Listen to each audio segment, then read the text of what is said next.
For everyone with an interest in NASH or more broadly, fatty liver disease, Surf's Up, Season 4, Episode 15 of Surfing the NASH Tsunami. Our review of last weekend's Liver Forum 14 meeting starts now. This week on Surfing the NASH Tsunami. It's an academically co-led meeting where we take ideas from the literature, somebody who oversees the entire field, and then try to transform that and bring us forward as a group. Credit to you in the forum for the involvement of patients and patient groups, because it lets us as patient organizations know where and what the work is still to be done on this. It was really fascinating and really helpful to understand the depth of the issues that we all are facing in the drug development field. I was sticking like a magnet to what is being said. My vision of what the patient journey meant, it's like, sometimes you walk through a door into a room and you just see a whole different vision. This was that door. When I say push the envelope, I really mean push the science, push the thinking, push the innovation to make things happen.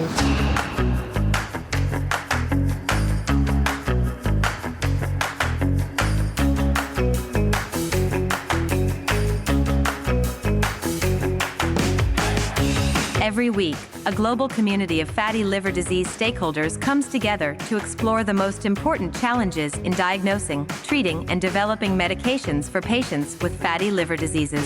Join hepatology researcher and key opinion leader Professor Jörn Schattenberg, liver wellness advocate Louise Campbell, pricing and forecasting guru Roger Green, and their guests, hepatology researcher and key opinion leader Dr. Mazen Noureddin, Liver Forum Executive Director Veronica Miller, and Global Liver Institute Vice President of Liver Health Programs, Jeff McIntyre, as they review Liver Forum 14 on Surfing the NASH Tsunami.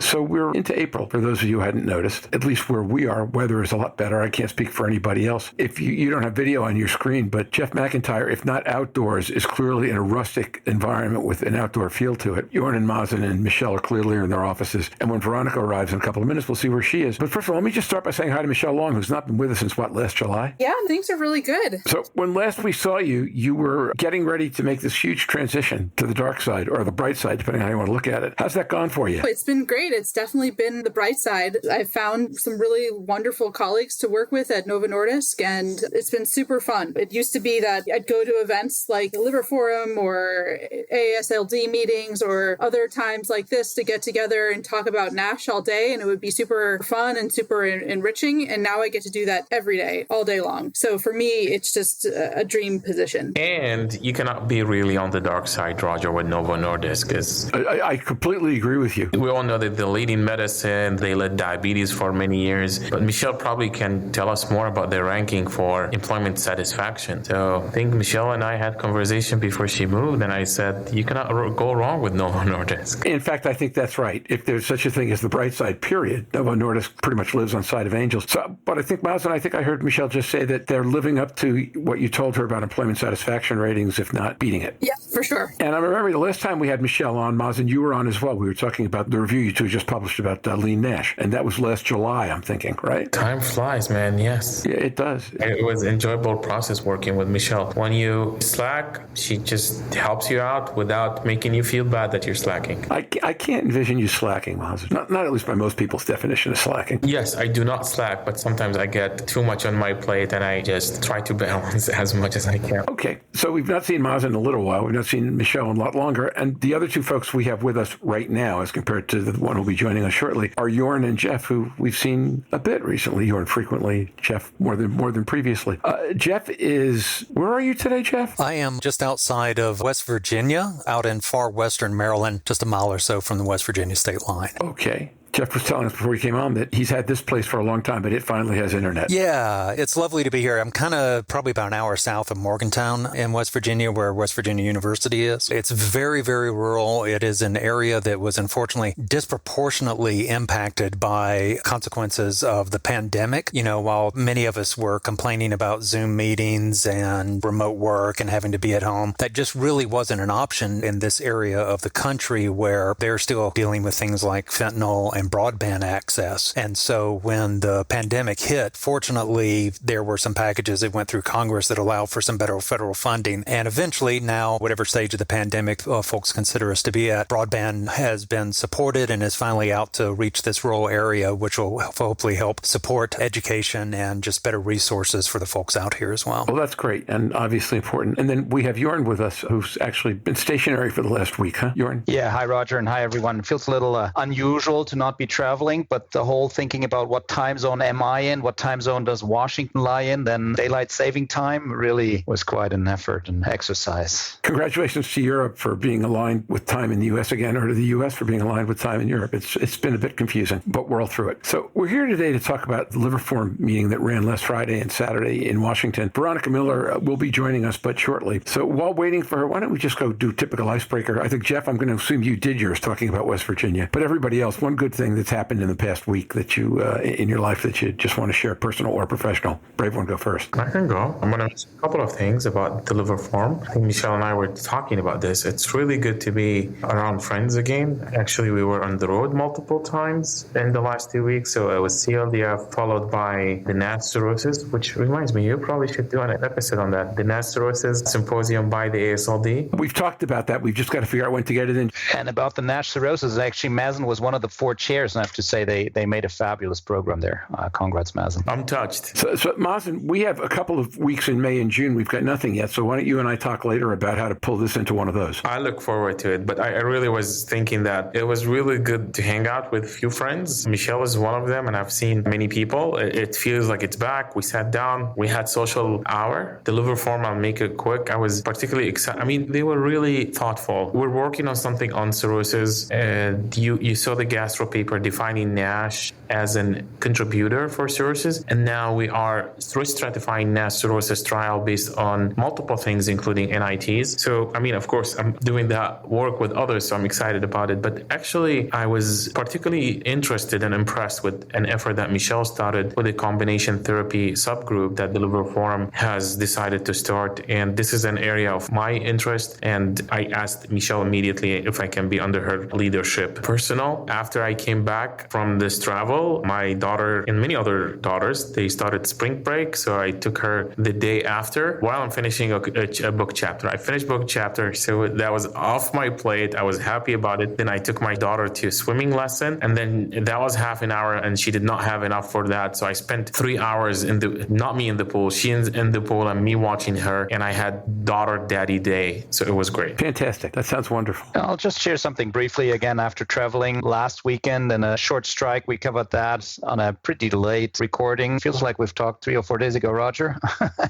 Now back to the normal schedule, which is great again to see respected colleagues and friends here. Outside of the Liver Forum, it's been a weekend off. I did my lawn today. Can't even say that, right? So little outdoor activity for me in the afternoon, and all refreshed and ready to record this. That's great. And then Michelle? Lots of travel in the last 2 weeks between the AASLD NASH Cirrhosis Emerging Trends Conference and then the Liver Forum, but also was great to see friends, like Mazen said, and also spend some time outside. I was able to hike up to the back of the Hollywood sign in LA, which was a lot of fun and a nice 10K hike on a beautiful day in LA. So that was a highlight. That sounds fantastic. I'm jealous. I am at the end of a sustained period of being having to be in Pennsylvania. So I wanted to be CLDF, didn't make it. Wanted to come to Liver Forum. I'd never been in person before, didn't make it, but am tremendously looking forward to Vienna because I will get to see all you guys there. I haven't been out except for one day of AASLD. I've not been out of town since November. So I'm looking forward to that a lot. And as if perfectly on cue, Veronica is coming into conversation now. Veronica, your timing is superb, and it looks like you're mostly here. I am. So, Veronica, your icebreaker, one good thing that's happened in the past week, personal or professional, that you'd like to share. It can even be how you feel about the session. Well, it's been an amazing week for us. Last week was back-to-back meetings starting on Thursday afternoon all the way to Saturday afternoon. With the Liver Forum, it was a big week for us because we have several new staff and team members we brought on board. And so I think overall, just having these new team members be able to just jump right in and participate in the liver forum and the placebo database experience the way they did was just very, very gratifying. So it was a great experience. My head is still in that space. So I discovered a new restaurant in Washington, D.C. called Lutece, which I highly recommend to anyone if you're in D.C. It's in Georgetown, and it's only open Thursdays to Mondays, but highly, highly recommend it. So that was my culinary adventure this week. What kind of cuisine is it? It's French bistro,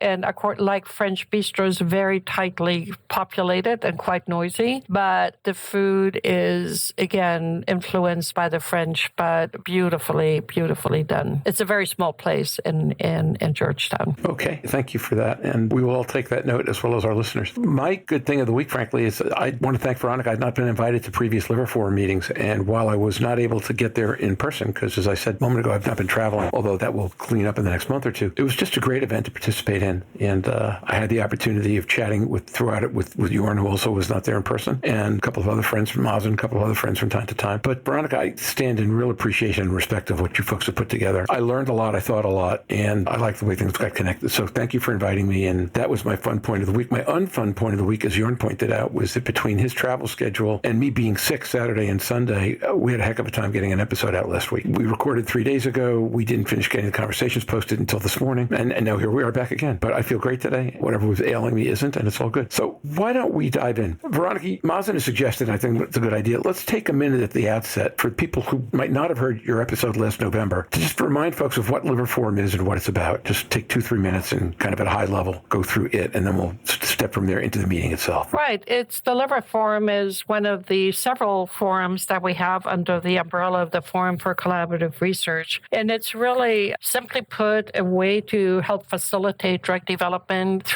by bringing all the stakeholders to a safe, neutral, independent, and enjoyable venue where everyone can interact and share ideas and be willing to engage with the other players. It's very dependent on who's in the room and their willingness to engage. Usually when we start a new disease area, it takes a while from the beginning. We've been doing this since 2014. It takes a while for that trust to develop, but you create that sense of trust amongst the attendees. And it's just a very different level of interaction. It's hard to just put it into a few words, but it's really about a safe space where everyone can come to the table and we can, as a community, make advances in how drugs get researched, how patients participate in the research, and how drugs get approved, and then how we move forward from there. It's always a changing landscape. So it's not just that we have one meeting and then it's done. It's an ongoing process. Roger, if I may, I just want to give a public congratulations to Veronica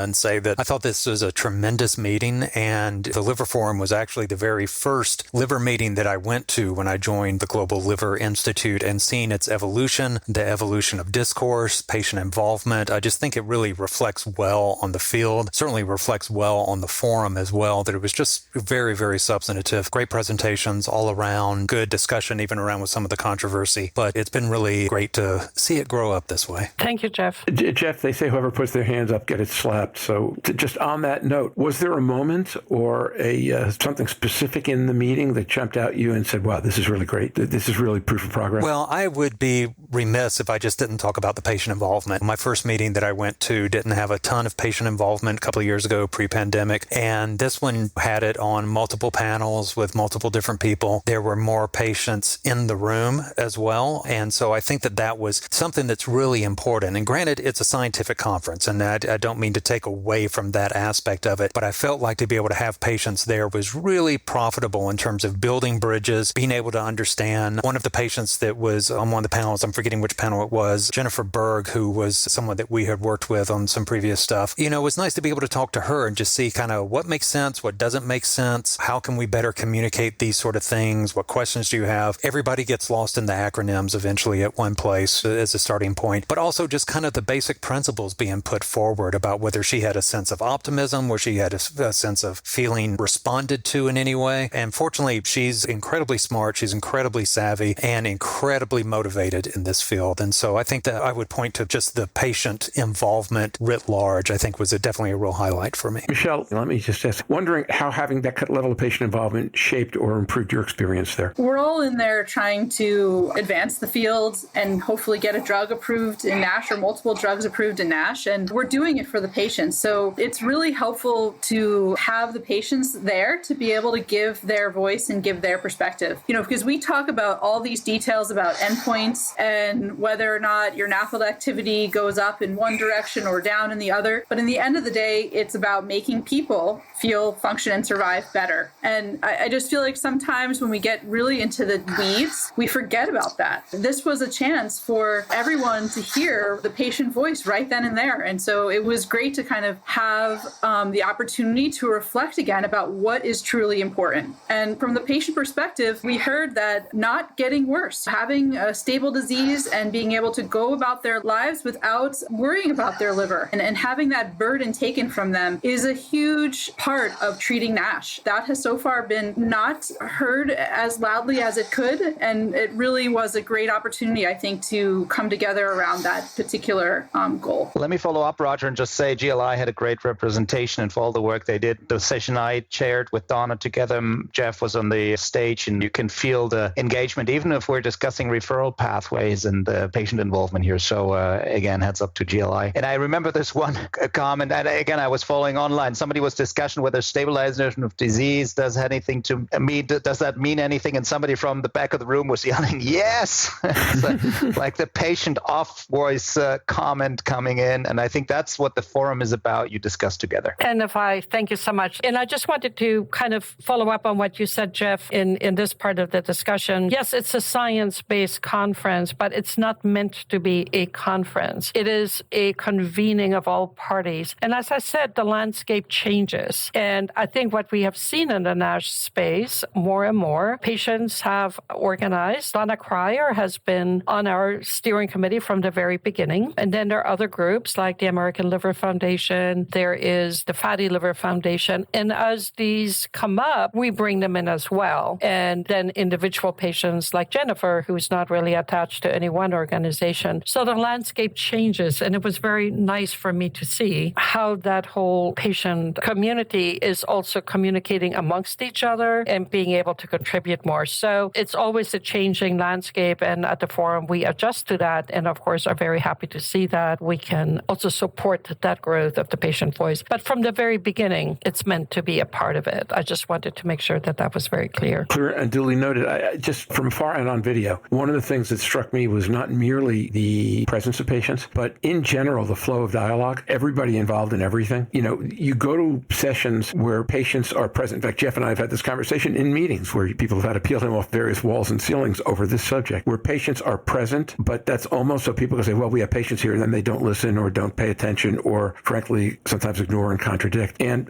one of the things I thought was really special about this, Veronica, and a credit to all you folks, was a general sense of collegiality that extended beyond title, role, sector, a specific nature of the skin that people have in the game. It really did feel like everybody was in the same meeting, striving for the same thing at the same time. That's really a special thing to be able to create. That is exactly what we do, to save a neutral venue for these discussions to happen. It does take work. It doesn't just happen automatically on its own. But I think you've listed all the key ingredients here. Everyone has a voice. Nobody is there as a token. I've been at meetings where pharmaceutical companies have had a token voice. I've been at meetings where patients have had a token voice. And that's what I think what makes the forum special is because all the people we have in the room, they all go to the society conferences, but it's the way we bring them together in this sort of safe space that allows regulators and pharmaceutical companies and everyone to talk, because everyone can get up at the conference and get up to the mic and ask a question, but to have the dedicated space where all these stakeholders can come together. And it's hard to explain to people. We had several new people there, and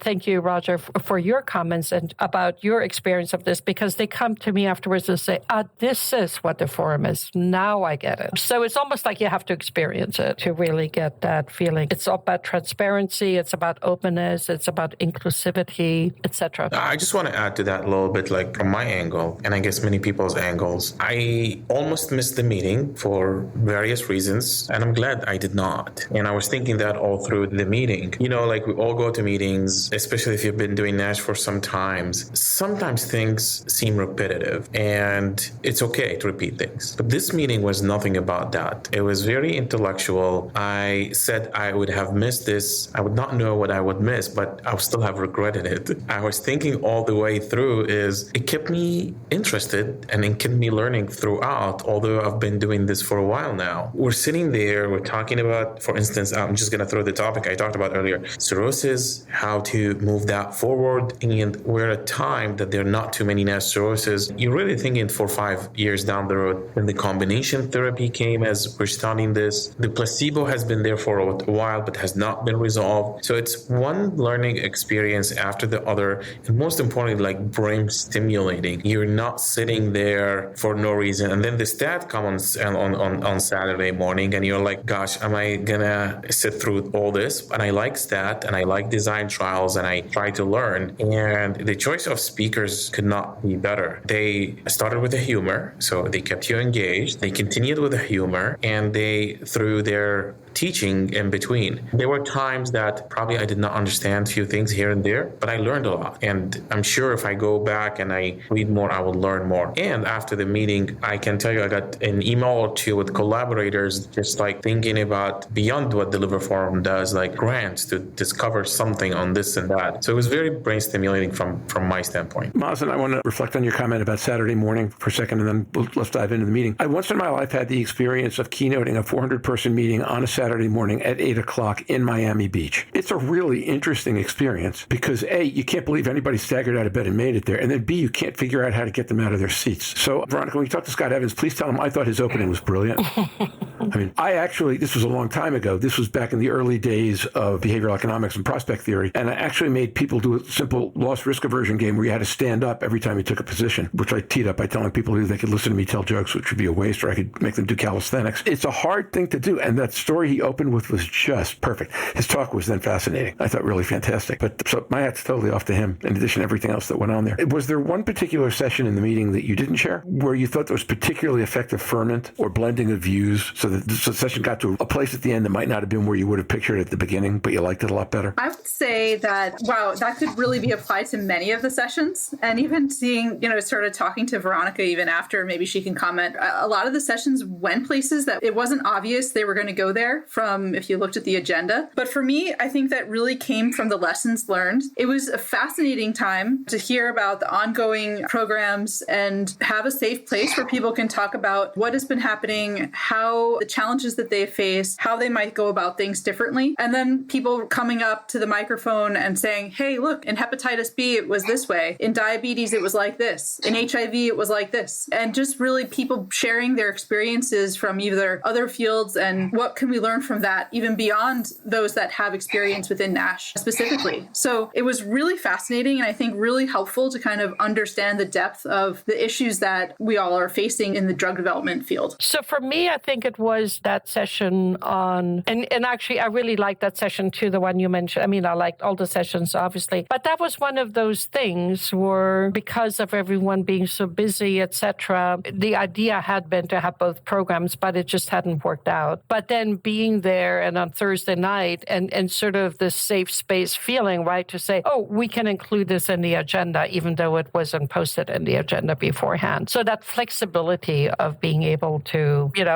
let's see who's in the room and how we can add to the discussion. But I thought that the panel discussion that we set up for the end, where do we go from here once we have drugs approved? That was really no talks. That was just all, let's really put our thoughts on the table, our concerns. What are we worried about as we move forward here? So I thought in terms of an interactive session, that was brilliant. And it was brilliantly moderated by Manal Abdelmalik and Pamela Danager from Trend. And I thought that was really one where we had no idea where this would go, but you need to trust it, right? You need to trust that. I always say you put smart people together, you give them a safe space to interact, and something will always happen. I was not at all worried about what would happen with the panel, but it wasn't scripted. And that's when you can really then push the envelope and move things forward. And one thing I wanted to say to you, Mazen, and thank you for your earlier comments, I so much appreciated you coming and staying throughout, left because you didn't just come and gave your talks and then left. The issue about our academic participation really is we want people there because we build from the very beginning to the very end. We build on the agenda, right? And that last panel would have been very different if we'd started off with that. But the people in the room, it's an engagement and a commitment to engage. So it's nice to see that you came and you stayed for the whole thing. Sometimes key opinion leaders and experts in the field, they want to be invited to come give a talk and then leave. And that's not what the Liver Forum is about. Everyone is there to engage with all the other stakeholders, and you show them that respect that you actually stay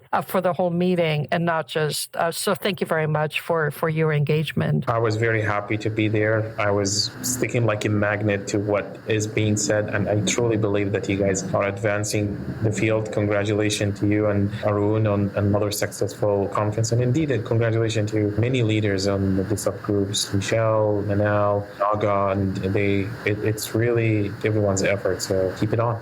From here, and even from the distance, I could feel that discussion, as I said earlier, with involvement, Veronica. Maybe recapping again, I didn't follow all sessions related to my being in another continent, but the cirrhosis talk by Arun I enjoyed because he kind of gave an outlook on innovations endpoints and how could we create new endpoints and try to think outside of our field, showing some data from the European Heart Journal there. This is also what it's about. It's an academically co-led meeting where we take ideas from the literature, somebody who oversees the entire field, and then try to transform that and bring us forward as a group. So I don't know what the boundaries are for this, but we're probably, if we stay with the levels we're at right now, somewhere between 800 and 1,000 people are going to download this episode in the next 2 months. Obviously, they will all not have been at the meeting. So I'm wondering what we're comfortable sharing with them about things that people heard or figured out at the meeting instead of merely the tone of the meeting. Can we share something with this audience about some of the, without violating the everything is said here stays here? Is there any way we can give people a flavor of some of what folks might have walked away from the meeting thinking about that they didn't walk about on the way in, that our audience can take into their own lives? Let me jump in. I can give a flavor of the cirrhosis and what we're trying to do here. I don't have to get into the details because it's not like fine-tuned yet by regulators and other, but I can share the general concept if Veronica allows me. Please. Mm-hmm. So for those that they were not there and they heard so much praise of this meeting, let me tell you what the cirrhosis group started. The cirrhosis group has been led by Arun Sanyal and Naga Chalasani. I guess the big question is what gaps we have missing in clinical trials in NASH. One of the things that we published previously in the forum is the attribution of NAFLD to cirrhosis. What does that mean? Meaning cirrhotics at certain point, they all look the same and we say burnout, right? And the regulators always wanted to know, well, even if they're burnout, it's like so not so clear to distinguish them. I really need to know if this disease is coming from NASH so I can target it with medications that target NASH. And that was the first paper about. Then to advance the field of cirrhosis and NASH cirrhosis trial, which is very difficult. We all know, I call it cirrhosis as a beast. It's really hard to overcome or wrestle with. And we started trying to find the hopes or the gaps that we actually can go after and target cirrhosis. And here's where the concept is coming from. The concept is cirrhosis, it's not like compensated and decompensated. Even within the compensated, there's so many layers that translate into so many disease severity, even within the compensated. And that concept comes from the following. There are tons of data now, and I'm not going to go into details showing that if you have less collagen, thinner septas, less nodules, you're more likely to have less disease and less likely to progress. So this might be a great group to start therapies on and reverse their fibrosis. On the other hand, if you have really potent anti-fibrotic and you want to look at outcomes, you can go to the more severe group and try to target that more severe group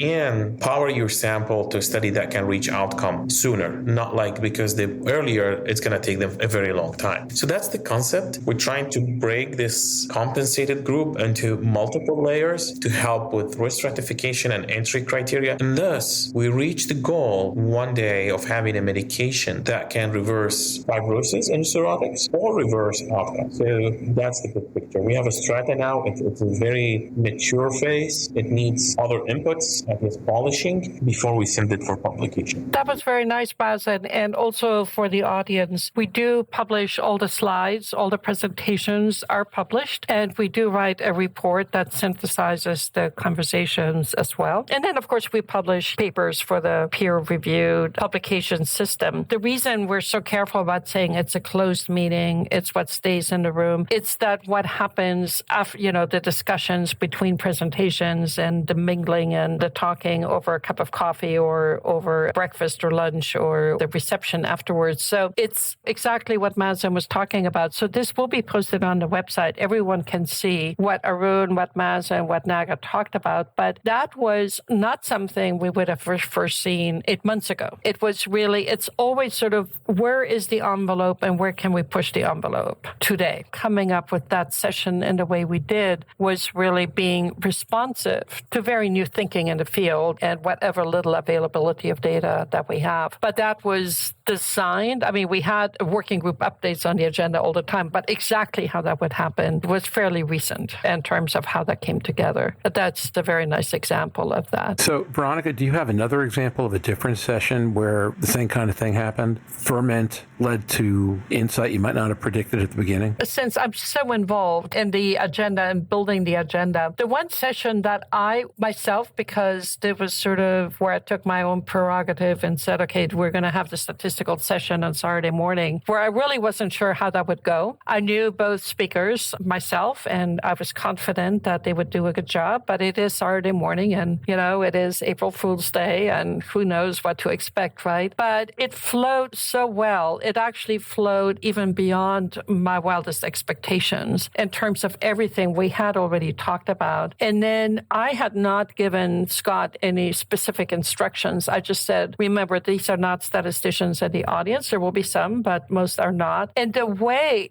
he started his talk about saying, you put the patient first. And that was so conducive to distilling everything we talked about into setting up the last panel. I could not have designed it better had I thought about it. So just again, how this all comes together. So that I thought was a session that between what he talked about and what Lauren Dung talked about, who is so brilliant, and she will have such a huge contribution to the NIH biostatistics at NIID, to really think about how can we then bring together data from other sources to supplement how we do clinical trials, because we don't want people on placebo. And of course, that all feeds into our placebo database, working group and project, etc. But also how Scott set it up with, you put the patient first, and then you kind of look back at that journey. But it's all about the patient journey. When we talk about biopsy at baseline and biopsy at 6 months and at 1 year, those are cross sections, or those are times and points of a patient journey. We don't get the patient journey there. We get it through everything else that happens in between those biopsies. And that's sort of the sadness of the biopsy, is that it just gives us such limited information, and everything else that happens in between is really what's so important. So I felt that session to me I was truly worried about that one, and it just went beyond what I could have wished for. They really pulled it off. But the discussion afterwards, right, how people came together and said, well, how can we apply this to NASH? You will have to watch the slides for those in the audience, but I will just say it here, we will have an adorable NASH working group, and you'll need to look at the slides to know exactly why I'm saying that. My background is in statistics, and one of the things I believe in, Veronica, I think you and I have had this conversation, is that great statistics are always counterintuitive. So if you're going to set up a discussion like the last panel, bringing a lot of counterintuitivity to the party and different ways of looking at things, as both Scott and Lauren did, I thought it just created a space for people to think about everything very differently. And that question is a question that needs to be thought about differently, because the vantage points that are going to matter most are going to be vantage points that aren't necessarily those of the academician or even of the commercial marketers, but really the patients and the line treaters. You have to figure out how not to think like you, but to think like them. Yeah, I'd love to hear what Jeff thought about that statistics session. Wow, what a great segue. Thank you, Veronica. I have to admit that when you announced at the end of day one of statistics leading off on day two, as the resident non-medical liberal arts major coming into this, I was thinking, oh, wow, this is going to be challenging. This is going to be interesting to hear kind of where it goes. And I was kind of eager to challenge myself with, am I going to keep up with this? Is this going to be a different language? Kind of just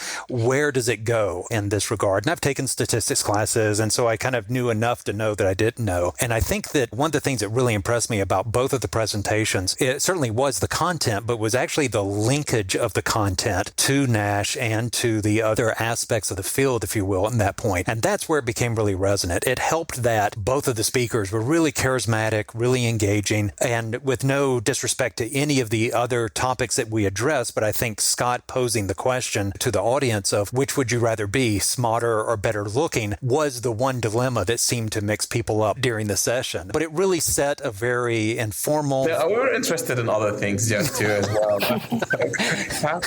I stopped worrying about my look after my 40th birthday, so I rose my hand for the smart for sure. I need to be smarter and forget about look after 40. After being 10 years in marriage, it's good enough.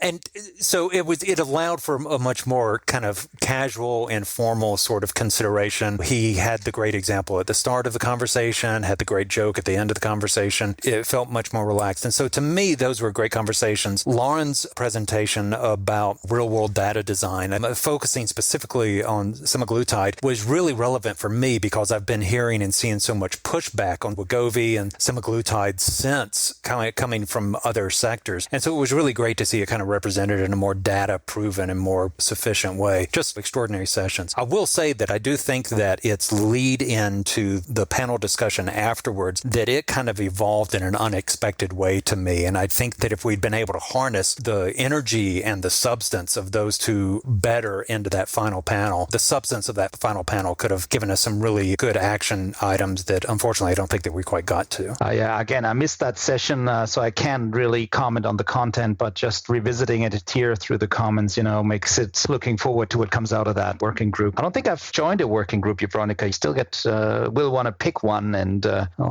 thinking about this one. Well, so speaking for our colleague, Dr. Noureddin, I would suggest that your Matt Damon looks to point you in the adorable direction because he's nothing if not adorable. And that's stuck with this podcast here. Yeah, it's stuck with me, I got to tell you. And I'm just got to figure out who's Ben Affleck, and we'll have the whole thing worked out. I have nothing to do with this. Well, I started it, but... As soon as it took off, you immediately ran away and tried to deny all knowledge. So, Veronica, just like the backup story, on one podcast I said, Dr. Schattenberg is the Matt Damon of hepatology. Look at him. And then he didn't like it. I'm like, it's exactly the opposite. Look Matt at Damon that innocent grin and smile on your face. Right? What can I say? I mean, very liked in this country, so I was... They are worse comparisons, but then again... It's archived for history, Mazen. You can't deny that you started this. But the interesting thing is what he really wanted was for you to turn to, oh no, Mazen, you look much more like Matt Damon than I do. All right, so I'm wondering if there are one or two more takeaways from the meeting, things that will be in the slides that folks are comfortable, that they saw that they're comfortable sharing, so that the folks who are listening can A, understand why looking at the slides is such a good idea, and B, look at them with some sense of not what they're looking for, but what they will find. I think I can start on that one. It's so easy to get stuck in your perspective, and I'll say this from someone who recently changed perspectives from an academic hat to an industry hat, and I see this every day. Going there and having a forum where people can get up and say, this is what's really challenging for me from my perspective. It really became apparent that obviously we need to work together, but I mean, there's an urgency around that because someone from a diagnostic point of view can get up there and say, look, if the standard of care changes, then all the work that we're doing to move away from the biopsy needs to be repeated compared to the new standard of care. I mean, who would have thought of that had you not really gone through that from a diagnostic biomarker perspective before? I certainly hadn't. The imperative to work together for all of us to kind of air our issues, and then of course for the patients and the patient advocates to keep us on track of really what is important and what should be focusing on, and not these little nuanced changes that may or may not have any clinical meaning, I think was really good to see. And I think the forum is the perfect place to do that kind of work. So I certainly was very energized by it, and I'm really excited to work together with people across the spectrum together in these working groups where we can help push the boundaries and push the field forward. And maybe if I can just jump in here, Roger, again, because you can't see me nodding, but Michelle, you proposed, it was during the Paris NASH meeting, I think, these two new working groups about, for example, the one about can we take studies done in patients with F2 and F3 and then studies done in patients with F4. Is there some way of pooling these endpoints? And if you remember the first call we had about this, I said, well, these are just so different. How exactly do made you think, I pushed you a little bit, like how on earth is that going to work, right? And it was also your colleague, Sharat. I have to also acknowledge his role in that. But then going back to the session on cirrhosis and really starting to look at all of this as a continuum, that even F4 is no longer F4. It's really different strata. And, you come out of F3 into F4, but that's a continuum. It's not like patients suddenly one day something happens to them and they say, oh, now I'm F4. It's a continuum. And so this idea then of also if we're talking about lack of progression as being an endpoint in F2, F3, it just makes so much more sense now. So, your proposal, I think initially when we had these very regimented groups of people, to me was more difficult to see how would that discussion go. But now, because of all of these conversations since then, including the meeting in Los Angeles as well, sponsored by the AASLD, the Emerging Topics Conference, it really makes so much sense now. You were really thinking ahead to, again, it's a patient journey through these stages. And it's not that from one day to the next, they jump from one category to the other. But they may go back and forth for a while between the two, right? Between F3 and F4. And so all of that is coming together. And I really, really look forward to those discussions in that working group. Michelle, let me come back to you. Where do you see this changing? How is there a single tangible way where you leave this meeting and you say, well, gee, there's one thing I'm looking at that I might look at differently in a way, you shouldn't have one of those blinding flashes that go, okay, this is different. Did you have one of those here? Yeah, seeing things from multiple perspectives, in particular around the work that we need to do for making sure that we don't throw out good drugs. And this came up, I think, with a comment that Mazen made towards the end about we're always talking about how do we move away from the biopsy, but what about qualifying histology as an accepted and validated surrogate? We haven't really talked about that so much, but that would change things. So there's multiple ways that you can make a big difference, I think, in the way trials are designed and studies are done. I had a better understanding of the complexity around that. And of course, the teamwork involved with all of the players that we will need to work together, to get that done. Jeff, same question. Yeah, I don't know that it would be a matter of epiphany, as you phrased the question, Roger, as much as it was just a kind of an unexpected doubling down on a couple of different areas. Certainly, I came out of the last panel feeling especially challenged about where we go and how we go with clinical trials. It seemed that the panel discussion of talking about NASH drug development in the era of approved drugs, I had a lot of hopes for kind of how that conversation could be framed, and without saying too much here for the closed room consideration, that it turned more into a clinical trial conversation really was elucidating to me to show that we really do still have a lot of challenges there, that all the challenges that exist in clinical trials are still very much there, and they're not necessarily relieved. In fact, they may even be complicated by the emergence of new drugs in this area. The tone of the conversation was a little frustrating for me, but in that way, it just, as I said, it doubled down for me the work that there is to be done, especially from a patient perspective on clinical trials, kind of tip to toes all the way down on that as well. Yeah, there was one comment in that particular conversation. I want to elucidate what it was or who made it consistent with the rules, where somebody said something and I just said, whoa, that's not what I would have expected. And I said, this is a tougher challenge than anybody's appreciated. Yeah, I wholeheartedly agree on that. There were some panelists that made some of the comments that I was kind of had a much more urgent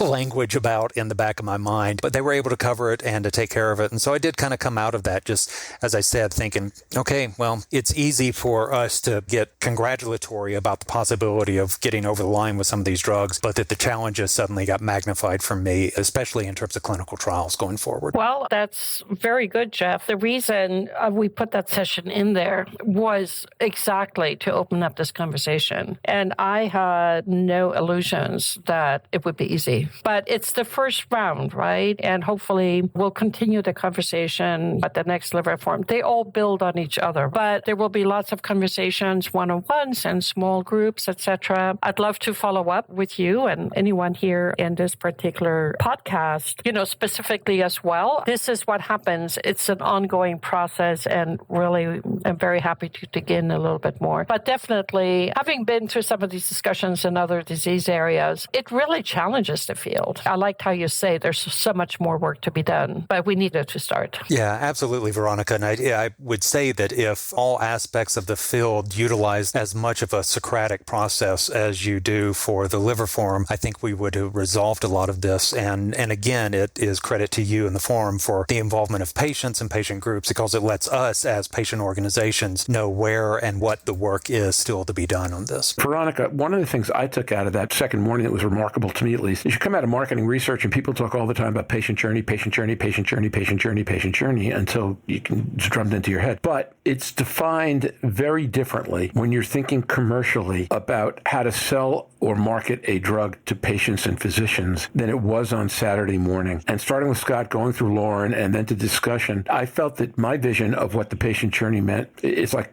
sometimes you walk through a door into a room and you just see a whole different vision. This was that door. And I tell myself I'm too old for that, but obviously I'm not. I just thought it was really illuminating. And for many other things, but for that one, if no other, I want to thank you for allowing me to be around to see that. Thank you, Roger. And like I said, we never quite know where these conversations are going to go. It's not scripted. It's not scripted. So as we wrap up, I'd like each of you to give our audience one encouragement we haven't yet, if you can, about why they should dive into these slides and learn more about what went on in this meeting. Let me start. I gave the colleagues who attended the most room on this discussion, again, from the distance, and what I've learned with a liver forum working in part of the steering committee is it's a cross-section of multiple stakeholders that are looking for solutions from different directions. I think we heard Jeff, we heard Michelle, both still keeping her clinical knowledge tight with her, but now coming from the industry perspective, and Mazen obviously as an established clinical researcher in the field. So this is really it's not just an addition, it potentiates the experience you get by having so many different views on this. And congrats, Veronica. I'll jump back in and point not to a session, although there is a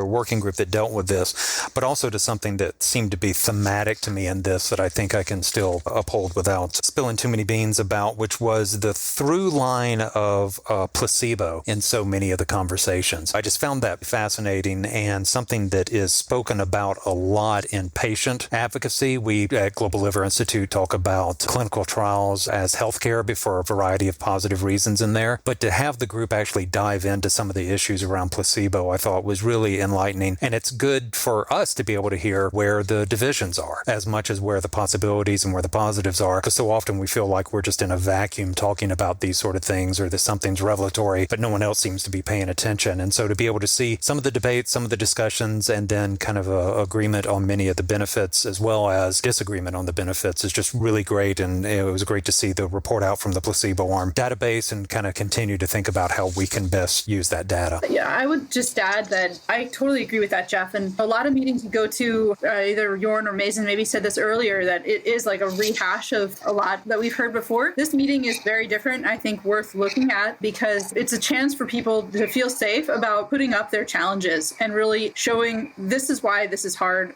for me and from my perspective. And so I think it really became very clear where the holes are and where we really need to work together to fill some of those gaps. Not to say that it was discouraging. I would say that, of course, you probably know this from talking to me, I'm an optimist and always look on the bright side. So I do think it was very exciting, and I do think there's a very bright outlook, but it was really good to hear the depth of some of the challenges and for people to really share their particular issues and perspectives was super helpful. And I think the only way that we can fill those gaps is if we know what they are and how bad they are. Bad is an interesting word to end on. I would have chosen the more value neutral large, but I totally take your point. Mazen? I won't take from more time. I think that it was summarized beautifully. Again, congratulations to Veronica and Arun and another successful liver forum. I look forward to the next one. Hopefully I can make it to Paris, but I thoroughly enjoyed that meeting. So Veronica, last word is yours if you have a last word you'd like to share. Well, obviously we're a neutral organization, but obviously I have a horse in this race, right, in terms of the liver forum and our program. So I do really, really appreciate all the feedback from and the comments from this group. And for me, exactly like what everyone already said, it's about pushing the envelope, but you have to know where to push. And when I say pushing the envelope, we're not an advocacy organization, but advocates come and, participate in the process. And then Jeff, you and GLI, you can go and do your advocacy. But the forum itself is not an advocacy organization. So when I say push the envelope, I really mean, push the science science, push the thinking, push the innovation to make things happen. And yes, like I said, these conversations are not scripted, but it allows things to come out on the table so that we can then say, okay, these are the challenges. Nobody said it was going to be easy. And these are the challenges. This is the landscape today. It's different from the landscape from 4 years ago. Many things have gotten better, and some things, with the impact of the COVID and the lack of being able to meet with people, I think did have an impact on the field as well. So how do we deal with that and really get these interactions happening in a way that produces something that eventually is positive? But we can't come in here and say, everything is fine. There are challenges and we need to work on them. But the nice thing is that we can work on them together. And Veronica, just the note is, I think the envelope that you're pushing is the one called integrative thinking. That is the toughest thing to get people to do. In fact, the piece of advocacy, we tend to define advocacy as taking one point and pounding it. But when you're dealing with something this complex, true advocacy or true progress starts with integrative thinking. And that is your envelope. From where I sit, that is your envelope. And badly needed and really well executed. And kudos to you. Well, thank you. Thank you. I'll put that into my vocabulary. My pleasure. So thanks, everybody, for joining today. It's great seeing you all on screen today, except Veronica, who's not here. Veronica, I saw you on screen plenty last weekend, however, so that was good. And next week, we will be back actually with Jeff and colleagues talking about International NASH Day and why this year it's so important that everybody get engaged. So until then, everybody say goodbye. I'll be back with Business Report in a couple of minutes, and we'll see you all soon. Bye-bye now. Thank you. Thank you. Bye, group. Bye-bye. Bye. Thanks, guys. Bye, Roger. Bye-bye. And now for the Season 4, Episode 14 Business Report. Slava Ukraini, Heroyam Slava, glory to Ukraine, glory to heroes. I know this is not the most important story about Donald Trump in the past week, but during an appearance on Hannity last Friday, he shared his belief that eventually Russia will take over all of Ukraine. This is just one more reason to be vigilant, one more reason to give Ukraine the support and weapons they need to break the stalemate this year. The longer it goes on, the more predominant that thinking might become. Slava Ukraini, Heroyam Slava. What a month. What a quarter.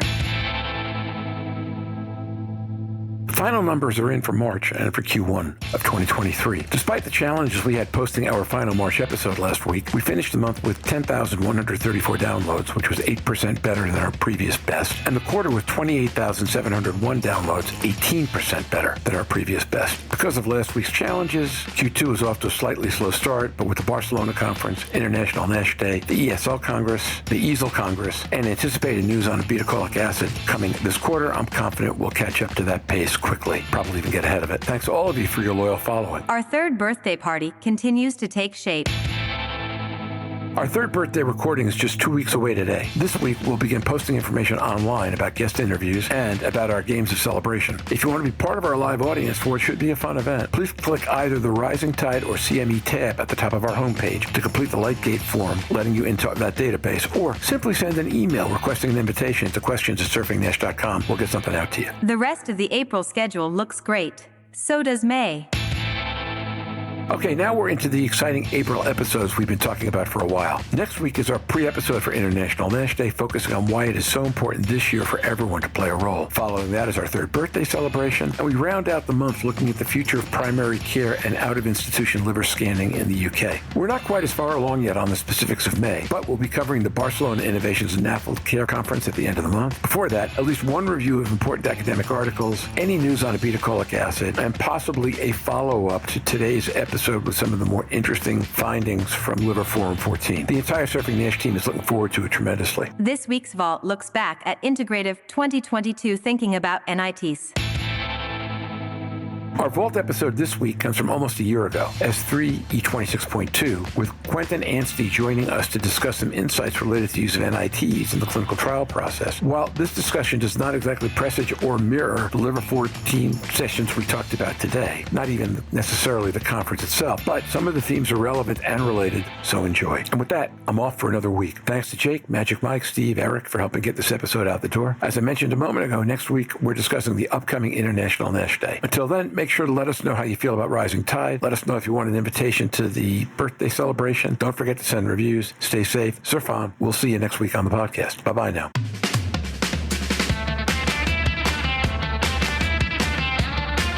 Have any questions for the surfers? You can send them to surfingnash.com, and we will answer on the podcast or the website.